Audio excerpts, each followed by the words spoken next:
happened? You can go in the shade or something like that. A crying mom on her front steps after her special needs daughter disappeared. Okay. You want to talk outside with me? She's scared. But A store aisle. A girl standing alone, one shoe missing, a soiled diaper beneath her clothes.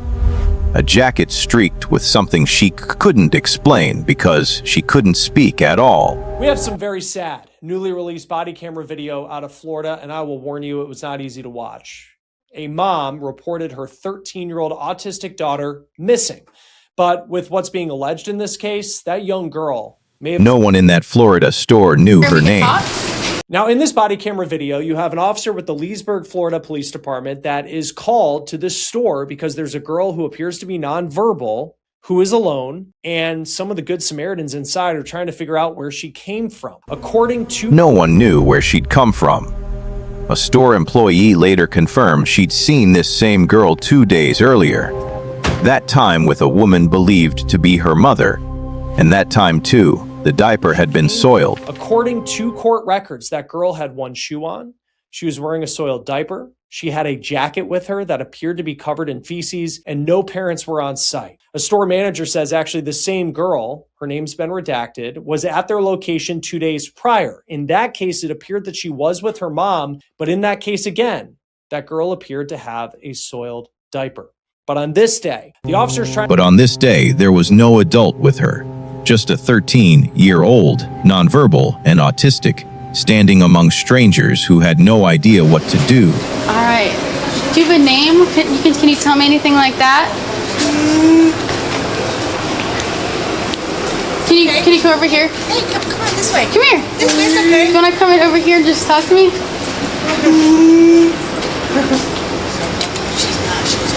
No. Come here. Here, come here. Do you want to sit over here and talk to me?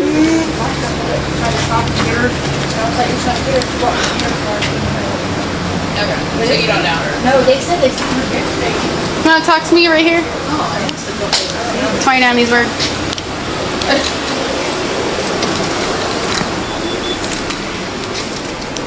Can I get EMS 51 due to altered mental status? You want to come over here and talk to me?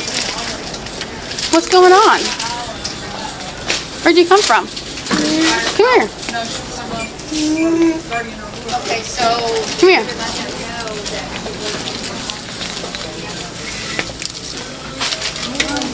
Yes, it'll be referenced to her.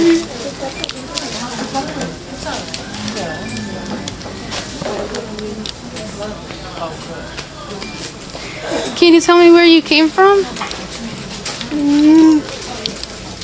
Do you want to write something for me?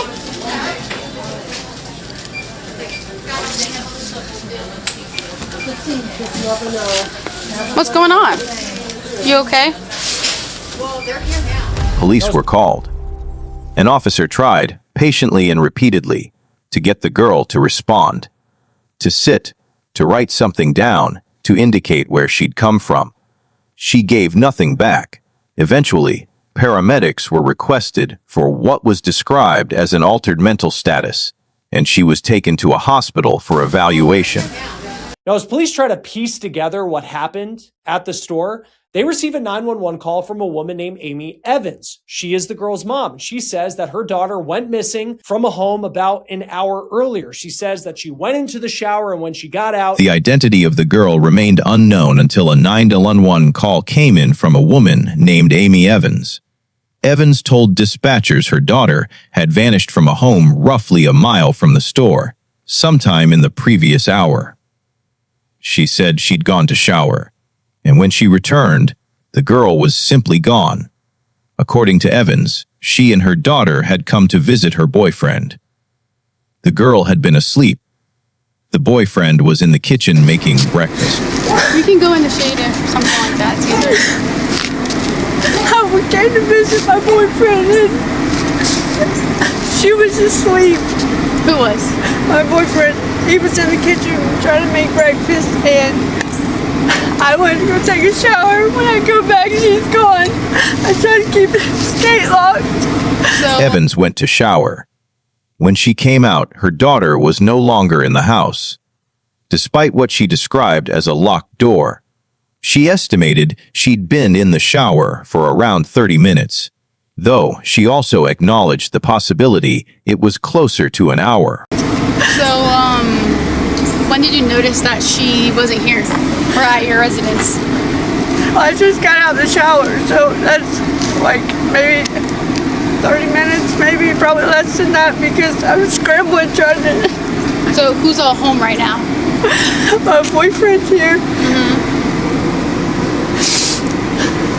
That detail, the length of time unaccounted for, became one of the first threads investigators pulled on. Okay, ma'am, listen, we have her and she's safe. Okay?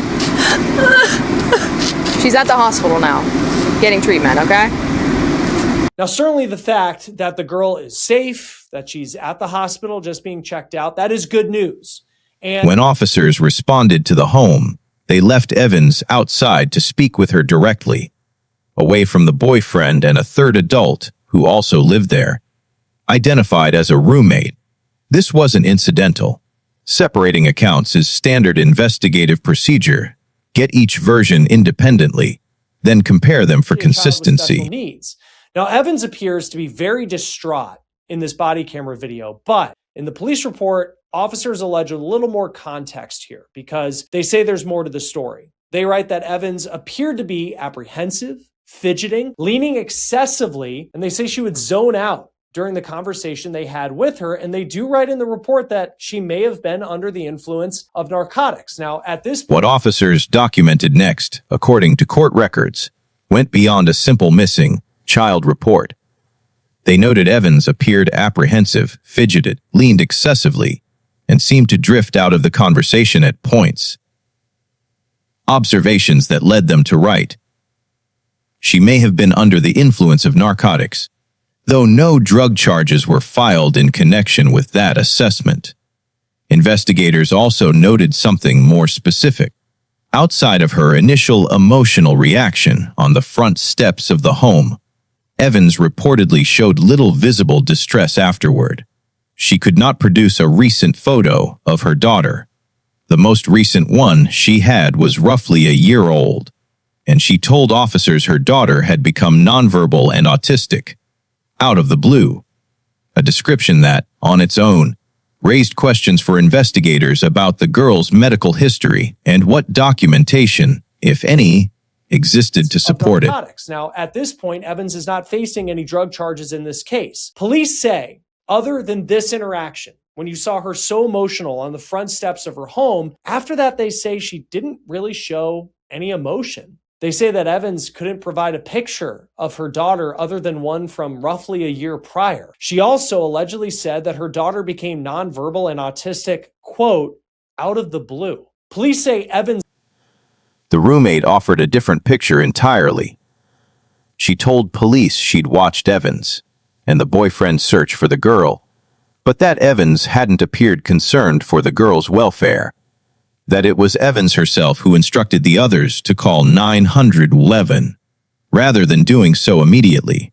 The roommate went further, alleging that Evans was more focused on finishing her shower and looking presentable than on reporting her daughter missing. Who was living in this house, someone who's identified as a roommate. They say that they watched Evans and her boyfriend search for her daughter, but they claim that Evans, quote, did not appear concerned for the welfare of the victim, as she was the one who instructed the boyfriend and the defendant to call 911. Now, the roommate said that Evans was actually more concerned with taking that shower so she would look presentable than calling police to report. Two accounts, one from the mother describing a frightening, fast-moving accident, one from a witness inside the home describing something closer to indifference. Then came the hospital findings. A representative from Florida's Department of Children and Families was called to evaluate the girl. Staff documented a burn on her arm that appeared consistent with a cigarette. They also noted bruises and scars elsewhere on her body. Findings the hospital itself acknowledged could potentially be self-inflicted, a real possibility with some nonverbal autistic patients, but one that still required investigation rather than assumption. Found at a hospital And sadly, this story gets worse and scary. A DCF rep was called to the hospital, and they say, according to court records, that hospital staff noticed a burn on the victim's arm, seemingly from a cigarette. Staff also saw bruises, they say, and scars on the girl's body. It was this combination, the unexplained disappearance, the inconsistent shower timeline, the year-old photo, the out of the blue diagnosis, the roommate's account, and now physical injuries documented by hospital staff, that moved this from a missing person response into a child abuse investigation. Scars on the girl's body, which they do note that those could be injuries that have been self-inflicted. Now, back at the house, police arrest Evans, and they tell her it is for alleged child abuse.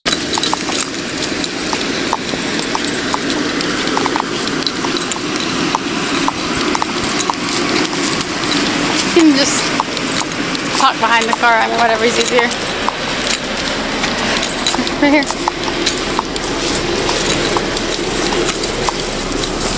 All right. So you're under arrest right now, okay? For simple child abuse. Child abuse? Yes, ma'am. Child abuse. It's on the interrogation. I abused her. Police returned to the home and arrested Amy Evans. During the booking search, an officer asked routine questions about weapons or contraband. Evans denied having anything, then, unprompted, addressed her own visible anxiety directly. "I'm nervous 'cause my hairdoll child took off." She denied any recent drug use, though she admitted to previously smoking marijuana, telling the officer there was no reason to lie about it at that point. Nothing? Yeah, so you're gonna tell me you're not on Just anything right face now? the car still. I'm fucking nervous because my fucking child fucking took off. Okay. So you haven't taken any narcotics today? No. Anything last Can I night? check your bra? Okay. What's your drug of choice? I don't do anything. I used to smoke weed, but There's no point of lying now. Online court records confirm Evans was booked on a charge of child abuse, simple neglect. A no-contact order was issued, barring her from any contact with the girl and requiring her to stay at least 500 feet away. Online court records state that Amy Evans was arrested on account of child abuse, simple neglect. Court records also show that a no-contact order has been issued that states that Evans cannot have contact with the victim in this case or go within 500 feet of her. Evans, at the time of this recording, is still in the Lake County, Florida jail. As of the most recent records available, Evans remained in custody at the Lake County Jail. What isn't yet resolved is how far this case goes. The cigarette burn, in particular, is the detail investigators will need medical corroboration to explain its exact location, whether its pattern is consistent with an accident, a self-inflicted injury, or something inflicted by someone else. That determination rests with hospital documentation and further forensic review, not with assumption. Retired investigators who've reviewed similar cases note that establishing intent behind a single burn or a cluster of bruises requires medical history, prior contact with child services, and corroborating witness accounts, much of which, in this case, remains incomplete in the public record. Such big needs and a medical condition that's, very, very challenging for parents. And I think there's a lot of parents out there that can speak to that. But then it seems like this story goes in a new direction when the 13-year-old is taken to the hospital and you have bruises, you have scars, which they do note those could be self-inflicted. We don't know. But there's a cigarette burn. It appears on this child. And that is something that I think we can all assume is probably not allegedly something that a 13-year-old who is nonverbal and autistic could do to themselves. I mean, maybe possibly. Whether she'd seen a doctor recently, or whether prior reports had ever been made about her care. What is confirmed is this: a 13-year-old girl walked roughly a quarter mile from the home where she was last seen to a public store, alone, injured, and unable to explain what had happened to her. She is now safe in the custody of authorities and receiving medical care. Her mother is in jail, facing a child abuse charge, barred by court order from going anywhere near her. The rest of the story, how the girl came to have those injuries, and who is ultimately responsible for them, is still being written by investigators and, eventually, by a prosecutor deciding what charges the evidence can support. It's a case built entirely on the space between one mother's account of an accident and the small, unresolved details that don't quite fit it.